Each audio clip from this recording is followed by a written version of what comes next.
Thank you, Carmen. So, hello and welcome. I have been introduced, and I also thank you very much for people's very kind words. Faith Ward, I'm the Chief Responsible Investment Officer at Brunel Pension Partnership, but also a Non-Executive Director of TPI Limited. And with both of those hats, I shall be playing a role on this panel, so I will also bring those insights in from as an asset owner. To lose one panellist could be seen as a misfortune, to lose two could be seen as careless. Fortunately, I'm saved that ignominy because Jo very kindly is joining us, even though she is feeling quite grim. So Jo, thank you very much. I'm hoping that she'll be there. Is still going to join us online. So we shall try and navigate this more sort of hybrid approach. But before I sort of jump in to kind of trying to unpack the report, which I want to just basically extend my thanks to the team. I think we have sort of given them a round of applause, but just particularly from, I'd like to say, maybe representing the investor community, to say thank you for the work, because and this report in particular, I felt it was so rich. I don't know about you, but it made my head spin as just all the different implications and all the different actions it felt I needed to take in response to it. And we're going to try and unpack a little bit of that today with my colleagues on the panel. But please do think about the questions that you want to ask either any of the panelists. So do put your thinking caps on so we can dig deeply into it. But it was an absolutely fantastic piece of work. So thank you very much. So to start with, I'm going to jump in and ask each of my sort of panelists a little bit to sort of introduce themselves in the context of sort of their organisations and how this report and how they respond to that tour de force that we've had there from Simon to distill all that fantastic information. And I'm going to start with you, Jo. Sort of drawing on your experience from the Bank of England, head of stress testing at HSBC, and now as president of the Global Association for Risk Professionals, I wanted to start with perhaps that big picture view and how you think that this will have an impact, and particularly on risk professionals who are trying to manage perhaps all of those moving parts. Yeah, no, great. Can you hear me okay? We can. Great, okay. I know we're not supposed to kind of name check any of our, not supposed to promote our own institutions or whatever, but I would like to do thank you to Sudafed for helping me get here today. GARP is focused on risk education, and we focus a lot on the finance sector. So a lot of people taking our educational courses will be those that will be using this in the finance sector, and they need information on how companies are doing in terms of the transition that they're making. So I think it's incredibly helpful to have this overview of the state of transition and to have had it over subsequent years as well and see how things are changing. I mean, I think it's absolutely critical to have a sectoral perspective on the transition. As the report makes clear, every sector faces its own challenges, so you really do need to look at the sectors and understand what the appropriate benchmarks are for each sector, and I think the report does it very, very helpfully. You can see the hard-to-abate sectors like aluminium, cement, steel, paper, and then you see the higher-scoring sectors like energy, transport. But you can also see where disclosures are lagging as well. So, for example, for the food sector, I thought that was quite interesting that they're lagging, and that's such an important driver of emissions. So, for a risk professional, you can see where disclosures are doing what they're supposed to be doing, but you can also see sectors where actually the whole sector is lagging.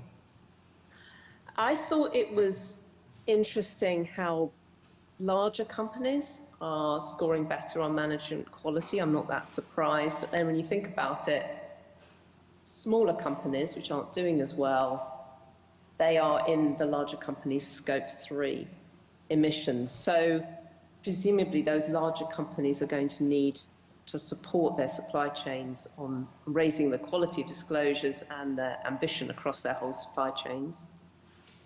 I think it's good to see how universal the acceptance of climate change as a risk is. And good to see more quantitative targets. That's very reassuring. I also think it's quite helpful with the new level 5, sort of outlines what a leading company would be, and diving into those particular indicators is super helpful for somebody working in risk or finance. One issue which we didn't really cover so much, which I think it would be interesting to find out a little bit more about, is the regional nuances, because management quality might be lower in some parts of the world, and also the regional benchmarks aren't necessarily reliable. So I think that was an area which didn't come out so strongly in Simon's opening remarks, but it's something that I think risk professionals need to really think about. You know, where in the world is that company headquartered, and what can you actually expect? I suppose I would just probably end up with one observation, which is we've got to be aware of unintended consequences of alignment. I was having a conversation recently with somebody based in the Philippines who was trying to get some blended finance together to finance the shutting down, the early retirement, if you like, of coal-fired power stations. And they had a bank, a major bank, very interested in this, because this would have done quite a lot to cut emissions. But the banks said no, because it looked too brown for their portfolio and it was going to affect their own kind of alignment metrics. Now, you know, it kind of points to the fact that you can green your own portfolio. It doesn't mean that real world emissions are falling. And so somehow we need to be aware of those systemic impacts, which, you know, I know it's nuanced and I'm not criticizing the report at all. I think it's really helpful, but when you stand back, real world emissions are still going up. So we do need to be thinking about the impacts beyond the portfolio. And I think also the next stage, you know, what is the next stage? It's transition planning, and the quality of those transition plans, absolutely critical. You know, we've got a lot of pledges now, but we, as the report makes clear, we need robust transition plans with clear commitments, clear metrics about their expenditure, and also information about how their lobbying is aligned with the policy, you know, frameworks. So that's probably enough for me. Thank you, Jo. We'll dig into some of those, I think, and pull some of those themes out in some of our discussion on the panel. But I suppose pivoting on that point about the fact that we need to deal with both the global as well as the specific as an asset manager, one of Brunel's asset managers. Perhaps you can you know, reflect on how this is going to help yourself, Lucian, at Robeco in managing the portfolios going forward, and how you sort of manage the climate transition risks. Yeah, so what I read from this report is a clear picture that these companies, they're geared up for the transition. They've invested in their management, their climate governance, they've set the targets, but they're still waiting for something. They're waiting for somebody else or government or their peers to take action. So they're postponing this real action, and you see that coming back in the long and the medium and the short-term carbon performance. And that's, I think, very indicative of the time that we live as investors and as the world. We're in a paradigm shift.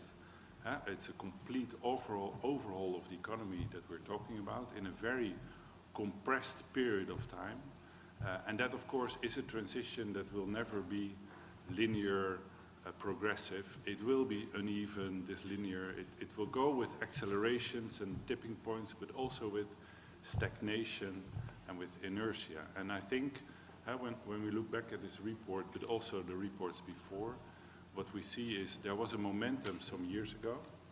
The net zero wave of commitments, we clearly saw it coming back in the data. But since then, the world has changed. We all know energy markets, Ukraine, Russia, all of that. And many companies are backtracking now on those targets. Now, for us, I think as investors, that's a clear call that we need to continue our path, continue our commitment. This is something that, luckily, we also clearly see back from other pieces of research, surveys to asset owners, asset managers, where they are with their net zero targets and their commitments. But we need to keep on pressuring these companies to live up to their commitments and to continue to invest in their management, their CapEx alignment and all of that. But also, I think a very interesting insight from this report is the correlations between the management scores and the corporate performance with the ASCOR data, the data about government policies. And this also is a message for us as investors. While we need to continue to pressure the corporates and cherish the progress that we made, but also deepen that, we really need to step up in terms of sovereign engagement. Sovereign debt is a huge part of our investment portfolios.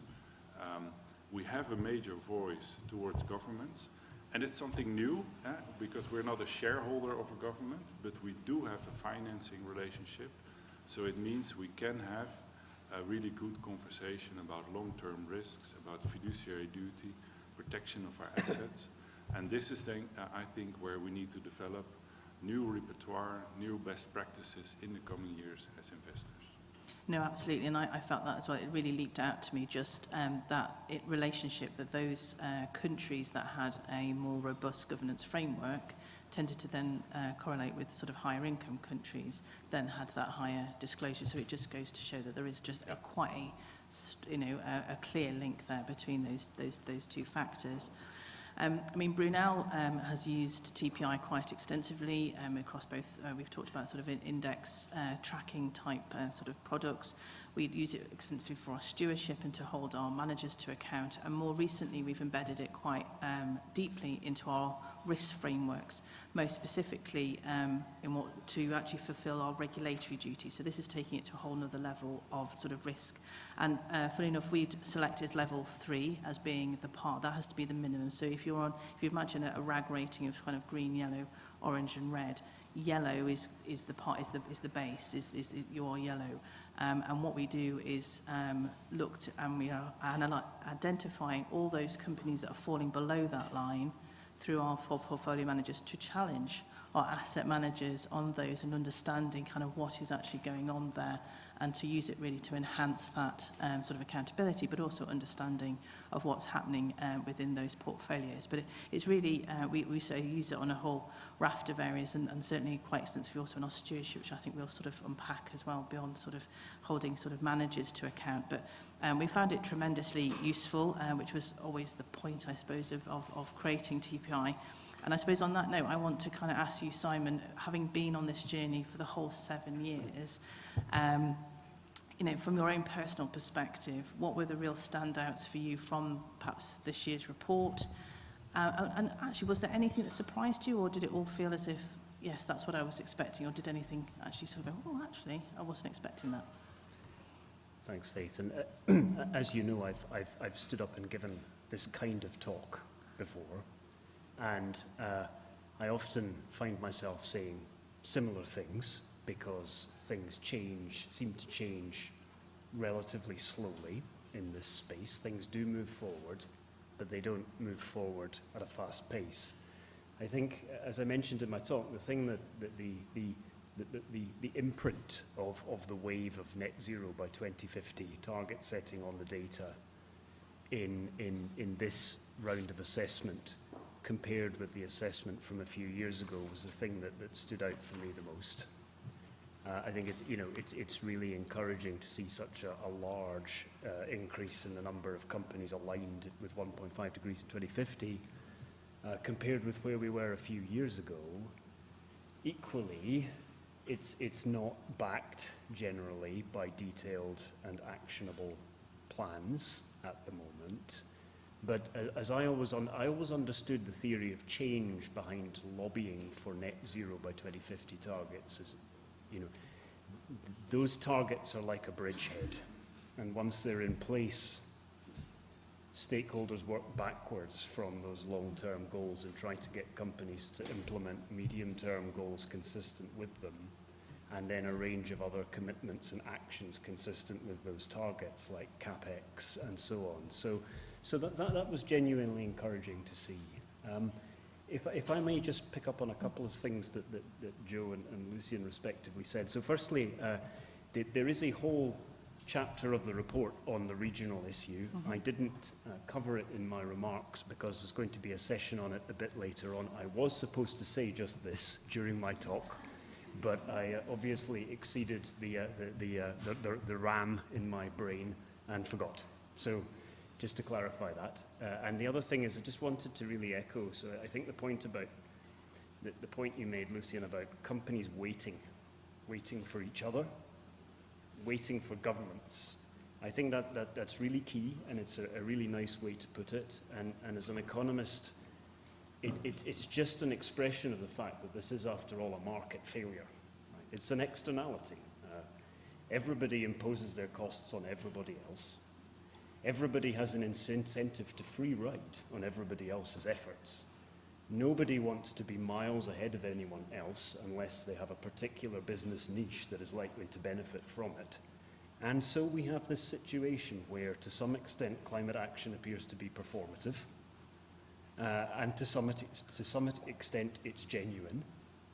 And we just need to find the right way, whether it's engaging companies or governments or both, and in what proportion, to move the whole thing along faster. So I thought that was a really nice way to put it. Yeah, and I think, I mean, again, as an organisation, I think at Robeco as well, where we made our commitments to be net zero in 2021. So to see that progress with the companies, particularly as we'd sort of essentially, hoisted ourselves to that target of trying to get those companies to that space, to see that progression was positive. One of the other aspects of the report that kind of provides, I suppose, a little bit of cooling water or cold water onto that is the cumulative benchmark divergence, or CBD. Do Google the whole phrase, otherwise you get a whole different different area of exploration and RI issues in different ways. But just to unpack that issue, and it is a bit of a nerdy area to kind of dig deep into, but it is, I think it's incredibly important. I think it's really going to help nuance the discussions that we're going to have. But before we perhaps unpack that, I'm going to ask first Simon to have another crack at perhaps explaining it for people, so we can sink our teeth into why we think this is such an exciting development. Well, happy to do that. So let's go back to the carbon performance, the basic method. You estimate an emissions pathway for a company, right? From some year in the recent past until up to 2050, depending on the targets they've set. And then you superimpose that on a set of low carbon scenarios, which give you a sort of benchmark for a 1.5 degrees company in that sector, say. So what you're doing here is you're literally overlaying something like Volkswagen against what a 1.5 degrees company in the auto sector looks like. So you've got two pathways, two lines. They may or may not cross. The question is, over the whole pathway, how is the company doing relative to its benchmark? The cumulative benchmark divergence, the CBD method, not to be confused with the other sense of the acronym, takes the area under the company's pathway and compares it to the area under the benchmark. If the area under the company's pathway is larger than the benchmark, then we say cumulatively it's emitting too much. Its cumulative benchmark divergence is positive. And if the area under its curve is lower than the benchmark, we say that it is cumulatively emitting less than it's allowed. And that to me, it's valuable in two ways. Firstly, at the level of an individual company, it provides a sort of a smarter answer to the question of what year does this company need to align by. It sort of tells you over the whole pathway, is this company under the budget? And the other thing it allows you to do is when you're putting multiple companies together in a portfolio, is it allows you to have companies that are over be compensated by companies that are under. And everything we know about the economics of low carbon transitions, some companies are going to find it easier than others, depending on their business models and so on. It's important that we let the companies who find it easier overachieve, and the companies that find it harder underachieve, because that way we'll save a lot of money which will make the transition cheaper, or alternatively, if you want to put it a different way, for a given amount of money that the world is prepared to spend on climate change, we can reduce emissions more. And it also means, as investors, you're not proposing ways of looking at companies that are unwittingly at variance with the main successful policy instruments that we have in the real world for reducing emissions, which are market-based, like the EU emissions trading system, and which are built on the fundamental principle of letting overachieving companies compensate for underachieving companies. So And I suppose the cold water was the aggregation of all of that cumulative benchmark divergence was 60% over budget. Yeah. And I think that's what was made me sort of, whilst I was like, oh, brilliant, we've got more companies aligning to 1.5, this is really positive, and we have made a huge amounts of progress. I think there is overwhelmingly lots to be positive about. I think that's quite a reality check that actually over budget, we are over budget by 60% or more than 60%. From an investor perspective, and I think this will probably resonate with others in the room, one of the challenges we have is we know that our portfolios are not the whole economy. And one of the challenges we have is sometimes we invest in hard to abate or more tricky areas, and using more traditional carbon metrics, these can often look really bad and it can be quite hard to engage with stakeholders. And what I'm hoping to use the cumulative benchmark divergence to do is to provide a much more nuanced picture to show actually what we're doing, because some of our portfolios might have a tilt within sectors, but then we can create benchmarks of what is actually constituting the portfolio, so it's a more fair comparison, as opposed to comparing it against a FTSE World Index, which will also have lots of other companies in it that are much more light from a carbon perspective, whereas actually what we're trying to do is make real world impact. So we're very excited because we think it really will help us to have more nuanced conversation with some of our stakeholders when what we're really trying to achieve is that real world decarbonisation, not just look good, to Joe's point at the beginning. So super excited about that. But Lucian, you're also excited about it. We're all very nerdy about the cumulative benchmark. Total nerd about it. I think it's a really good addition to the report. So you have those colors of short-term alignment, medium-term, and long-term, and they all give a different picture.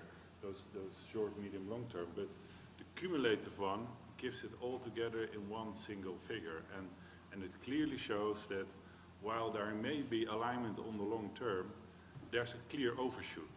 So it really brings that problem to the forefront that we need this short-term action. And this is also how we implemented in our systems this the whole transition analysis. We use the TPI benchmarks, we use a lot of the data, and the way we implement the cumulative benchmark approach is by actually adding up the short-term, medium-term, and long-term, and we give most weight to the short-term and the medium-term. That's 90% of the overall score, and only 10% goes to long-term. So then, well, actually we don't produce a percentage, but we produce a scale from 0 to 100, and it gives a very good indication of the alignment of any single company, as you say, specific to its sector, to how the sector should be decarbonizing and how the company is doing, short-term, medium-term, long-term, in a single figure. And that's what we use to look at companies. And I think that's really the only way we should be looking at these companies, because it is about cumulative benchmark performance. It captures the cost of time and the cost of postponing action. So the famous EU benchmarks, climate benchmarks, they said 7% year-on-year decarbonization. That's if you start in 2020. If we had started earlier this century when we knew climate change was a problem, it would have been 2% a year. If we postpone to 2025, this 7% becomes 11% a year. So the cost of time is really critical in assessing transition. No, absolutely. And conscious of time, because I do want to leave some time for questions, I just wanted to grab hold of one of the other points that Joe mentioned earlier. And also one of the things that again, super excited to bring in that regional component where we brought the value of ASCOR. But as investors, we are also quite passionate about a just transition, another area that we share very strongly with the London School of Economics and their programme of work here. And one of the things the report shines a light on is, yes, there is these challenges with companies in developing and emerging markets, but equally, how do we manage them when they are actually on different pathways, and how do we make sure that we don't kind of remove or actually pull assets away from the very companies that need it most. But I mean, that's a very day-to-day problem for an asset manager looking at these issues, particularly as a sort of global investor. Lucian, do you want to dig into that one? Yeah, absolutely. So this, of course, also speaks to the fair share principle of the Paris Agreement, which I think is totally core to the real challenge that we're facing. So industrialized countries have most historical responsibility over cumulative emissions, about 2/3, and they, of course, have most means to address it, so they should decarbonize first. And that very problem, which was very long not recognized, has been blocking progress in international negotiations. I think it was factor number one in not getting progress at the international level. Now, we as investors should avoid doing that same, replicating the problem in our portfolios. I think the climate battleground is in emerging and developing countries. That's where most of population growth is, most of future economic growth is, and that growth needs to be green. It needs to be low carbon. So capital should go there. Most climate finance stays in industrialized countries. It has to go there. Now, but when we run these analyses on carbon performance, on management quality, the emerging market companies score lower. You also find that as a factor. We find that also in our portfolio analysis. One factor is that, of course, they operate in countries that have different targets from, for example, Europe. China is net zero or net carbon 2060, Europe net zero 2050. That makes a huge difference. Also, their starting point is much higher, their regional intensity is much higher. So that means that their pathway has a different shape. And of course, everybody understands that, but we also find in our analysis that actually that's not the biggest problem. If we adjust for that, it creates a bit more favorable assessment for emerging market companies. But the big challenge is really disclosure bias, and that comes back in all those management quality indicators, which we also use to assess the credibility of transition plans. Emerging market companies are facing a real disclosure bias against them because disclosure regimes are simply less developed in those regions. So there also we have made an adjustment where we allow for more lenience for emerging market companies, and that has enabled us to enlarge the investment universe for, say, credible transition companies in emerging markets with around 7%. And those are companies that if you look strictly at their disclosures, they wouldn't make the mark. But if you look at their business model, how they approach their supply chain, their customers, then those are really credible transition names. So I think that adjustment is really, really critical for us to have that capital flowing to where it's needed. No, super. And I think what the report really enables us to do is to actually really bring that issue to the fore. And unfortunately, if Sundip had been with us, he could also have spoken to the ISSB and the work that they are doing. Because one of the challenges, as well as the strengths of TPI, is that it is dependent on that publicly available information. So whilst at the same time we need to be nuanced and know how to use TPI data, also how can we raise that bar in terms of getting that international baseline, of getting that base of disclosure up, and the ISSB working very closely with the TPI team to kind of work in harmony with those two programs to kind of enhance that level of public disclosure, as I say more internationally. I'm going to move to the wider floor now and allow you to fire your questions at us, and then I shall do some closing questions with my panel. So do you want to fire away? I think we've got some mics. Where's the mics? If we could move a bit. Okay, so do you want to, have you got a question? We've got one here. A question? There you go. Thanks very much. I really like cumulative benchmark divergence as a metric, but I was feeling queasy about the discussion about that at a portfolio level, Because I can see that makes sense at the level of the market portfolio, but I think people then take away that and think that's a desirable quality of my portfolio or of an index, which it seems to be it's not an out, being able to net off in that way and say, oh, look, what a pretty portfolio I've got, seems to be the wrong takeaway from that data. And that we should be reminding ourselves that our portfolio emissions don't matter. It's actually what the actions we're taking in order to change company behavior that matter. And so I just worry that these things get misused. And I think, Faith, you mentioned, stakeholder management. And, sometimes maybe we manage the wrong expectations of stakeholders. Just some thoughts. I think it is tricky. From our perspective, I don't use any TPI aspect or indeed any of the carbon metrics in isolation. And in fact, our policy and our outreach is very clear that you must not use any one metric because it's going to take you around some very funny rabbit holes if you do it in isolation.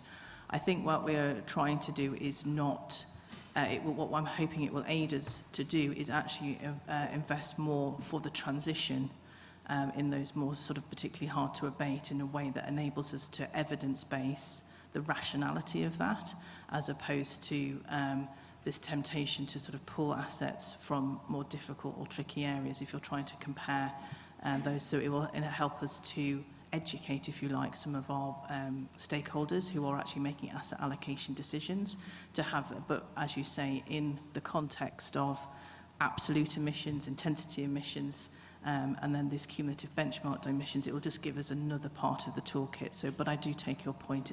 It needs to not be used and abused. But Simon, do you want to come in on that? Of course, it's an important point, and I dare say it applies to other portfolio climate metrics like implied temperature response. And the worry is that you can make your portfolio look aligned by simply disposing of dirty companies and going long on tech companies, for example. I think that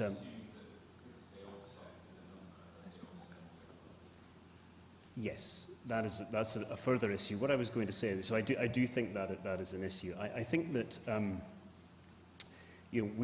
our assessments are based on the sectoral decarbonisation approach, and I think that has something to recommend itself in this context, which is that the benchmarks for each company are sensitive to the sectors they're in.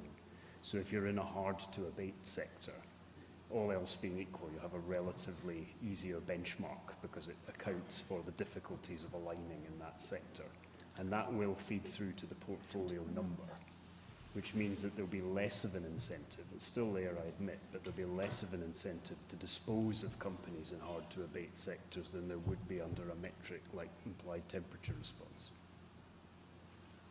No, thank you. So I've got quite a few questions on this side, and also I'll go off flip side. So if I could take the question that lady in there, thank you. If you could say who your, sorry, I meant to say this at the beginning. If you could say who your affiliation, that would be great. Thank you.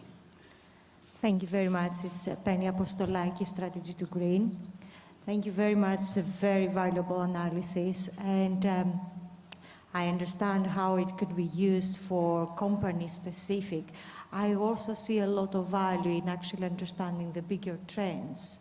And one of the things for me that stand out was when you were looking at the indicators, and for example, 80% say they have measures to deal with risk. But then when you look at indicator about how many have done scenario analysis, for example, it's much lower. To me, this brings out some areas that stewardship, more effort from individual investors could actually focus to narrow down whether they actually talk the talk or they do what they say. And the second thing I noticed was in relation to CapEx. Again, we have seen EU, the transition plans, a lot of focus on that, yet it's the lowest percentage that you have in the analysis. So I would like to hear your insight, how you have used some of these numbers to focus on that credibility that is so important now in the transition. Lucian, perhaps I can ask you to pick that one up, and then I'll take a cluster of questions in a moment from the other side. Yeah, so I fully agree with you, and I think particularly your point on CapEx. I think the key focus of engagement in the past years with companies has been target setting. The key focus now and going forward is CapEx, because that really makes the transition plan concrete, measurable. So I see engagement, it's about what assumptions do companies use in their forecasts, and how does that translate to the CapEx, and is that CapEx aligned with the targets and with the overall business strategy? I think that's going to be absolutely number one, the most important criteria, and I hope that maybe in the next year's report we see more disclosures there on that one. Yeah, I would agree. I think that you can take the indicators in the management quality framework and you can think about putting them together in different ways to ask different questions. One of the things you can think about, and I think we're hoping to do more in this space, is measures and indices of credibility. Because I would agree with your interpretation that some of the indicators some of the indicators are a more exacting test of credibility than others. Joe, if I could bring you in here, obviously you've done stress testing in its broader sense, and obviously we talk now about this in climate, but obviously this isn't new. We've been using that, and I don't know if you had any reflections, anything to add as a risk professional that's been dealing with essentially scenario planning and how you translate that into work and how you kind of test that credibility. Any reflections from your broader experience that we could learn from? My experience with stress testing is that there is a huge amount of uncertainty and a huge range of different outputs, even for a given scenario. So when I look back, the first concurrent stress test, for example, of the UK banking system, common scenario across all the banks, pretty much kind of common methodologies.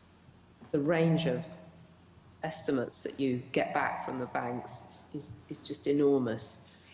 And so I think this is a massive challenge, actually, that scenario analysis it's not a silver bullet here.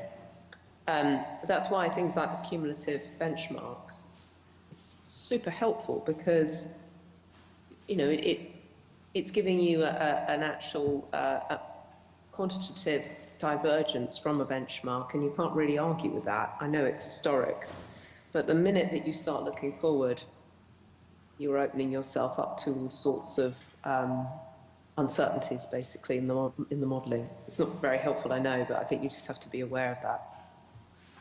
I think what we find with using TPR on a practical basis is that it's actually the whole range of the metrics can really help us test that credibility and go, well, how are you actually going to fill this gap if this is where you are today and where you're projecting to be, and how and those metrics we can really almost scrutinise all of the whole gamut of those metrics, really, to kick the tires with the company to try and get that sort of better, clearer picture. I'm going to take a few questions all at once because I have lots of questions. So if I may take a little, if I take those three there, and then we'll come to the middle. But if I can take them all together, if you could say who you are as well as, or if you've already got the mic, you can start, and then we'll do it. But we'll take all three together if I could. Thank you. My name is Federico Burlon. I'm with Shift. My question is about people. And to what extent does the analysis take into account the way in which companies are managing risks to people in their transition activities or actions? And if that's something that the analysis doesn't address or doesn't factor in head on, what are the best ways in which investors can layer on or can add that lens to it? Thank you. No, fantastic, thank you. And I'll take it at the front, and then I'll jump to the back. Hi, I'm Associate Professor of Accounting at LSE. I have been doing research in shareholder engagement and teaching shareholder engagement for our students for years. So the biggest problem we face for investors is the tools investors can use. If we look at the capital market in the UK, US, the share ownership is very dispersed, right? Every single asset manager has very little shares. And especially facing the backlash in the US, the biggest asset managers, they are against ESG, right? We see very few shareholder proposals get voted on, and very few of them receiving supporting votes. In the US, almost never shareholder proposals on ESG get passed. So therefore, I just want to ask you as a single asset manager, what are the tools that you can use to actually make a real impact, make the management listen to you and make a real change on the ESG side? Thank you. And finally, David, and I'll take those three questions together, if I may.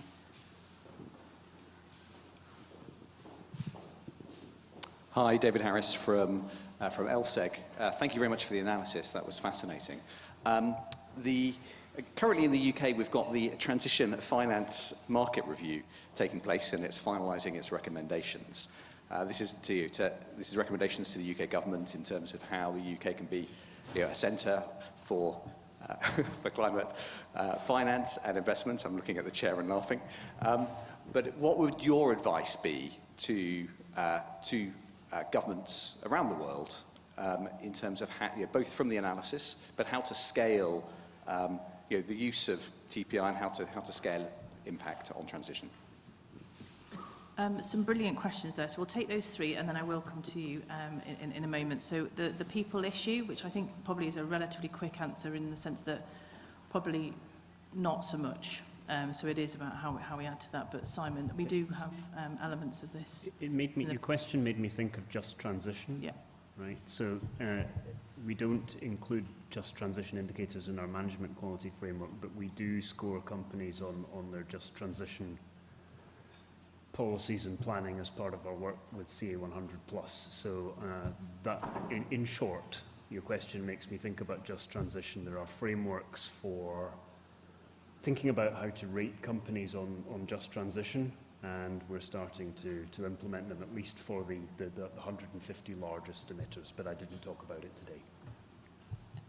But I think and I think a lot of the investor community are very aware of this is providing one part of the toolkit, but we need to complement it with other tools around sort of the just transition and how we make sure that sort of that social dimension, because without that, it's not happening. So absolutely, I think there is.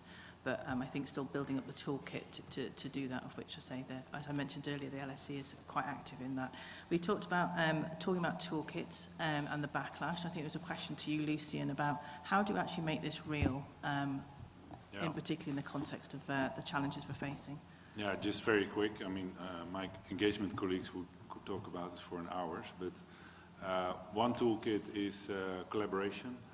Clearly, Climate Action 100+ is a prime example. It's been a while that I looked at the numbers, but I think it is over 700 investors and about 1/3 of the global capital market working together in a consistent climate engagement agenda. So that's really, really powerful. And I think actually some of the changes that you see in this report is connected to what's happened there.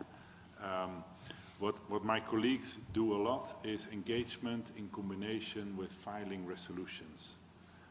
Filing resolutions puts a company under huge pressure because it's immediately legalized. So they try to avoid resolutions at all expense. And that's huge leverage to really escalate engagements. And many of the breakthroughs in engagement is a process of filing resolutions and withdrawing it, and the company to set commitments. So those are two very important tools. Yeah. If I could be cheeky and jump in from an asset owner perspective, because we're talking about the tools, and as you say, we use TPI across the whole area, but one of the indicators that actually came out in Simon's presentation that Brunel were doubling down is on the climate lobbying.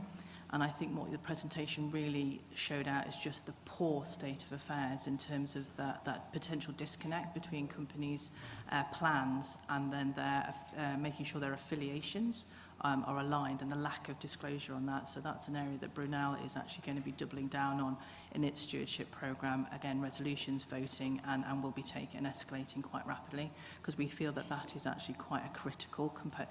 All the indicators are important, but that's one that we have identified in the report. Actually, it was quite nice to read the book. Oh, right, we are doing the right thing. That is obviously a priority area given the very poor showing. I think it was about 3%, I think you were showing, of that alignment, which was poor. So I think it's how you, I think just basically all those indicators are helpful topics to dig into. Transition market review and the advice that we would give governments. I'm going to start by, it would be great if they just actually read the report, because I think if you read that report, it's going to illuminate many policy decisions across the way. But in lieu of that, what more specifically could we direct them to in terms of that work? I think it's an important, of course it's very important to give guidance to the market about what transition is and what it isn't, and the greenwashing risks and all of that. At the same time, I should notice that it's not the first time that such an exercise has been done. I remember reports from the G20, the ICMA, the G funds. So I would say please leverage on that and get to conclusions, and let's get on with the job. I know it sounds like a stuck record, but I mean, one of the connecting thoughts for me is the cumulative benchmark divergence is the transition finance. It is one of the tools that we're hoping will really help us manage some of those issues. If I could take, I'm going to take last group of questions, and then I'll need to wrap up because I'm now eating very rapidly into your coffee break. So. Sure, I'll be quick, and thank you so much. Really impressive report. I was interested, just given the ever greater number of companies and ever greater percentage of the overall market being represented by private companies, how your framework might start to, or whether you have plans in that space, because they also represent an ever greater percentage of asset owners' allocations overall.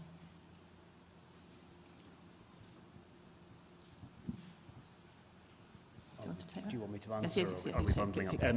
Well, we already analyse a small number of private companies that are very large corporate bond issuers. There's nothing fundamental about the framework that can be applied to private companies. Most of the same requirements can be placed on private companies. The disclosure tends to be worse, I think it would be fair to say, but you know, going forward, I think that there's no, as you say, as private finance grows in importance, these frameworks should be extended to cover private companies, quite simply. I think when we also started TPI, we were hearing anecdotal evidence of private companies using the framework in a private capacity because they were being, how they could report within their supply chain. So in terms of how they could then, to larger companies that may have more public demands on them. So anecdotally, we have no evidence to know how many companies, but they are using it potentially as a framework to help them guide their own internal work. However, we don't have the transparencies and look through as to how effective that might be, but we believe that does happen anecdotally on there.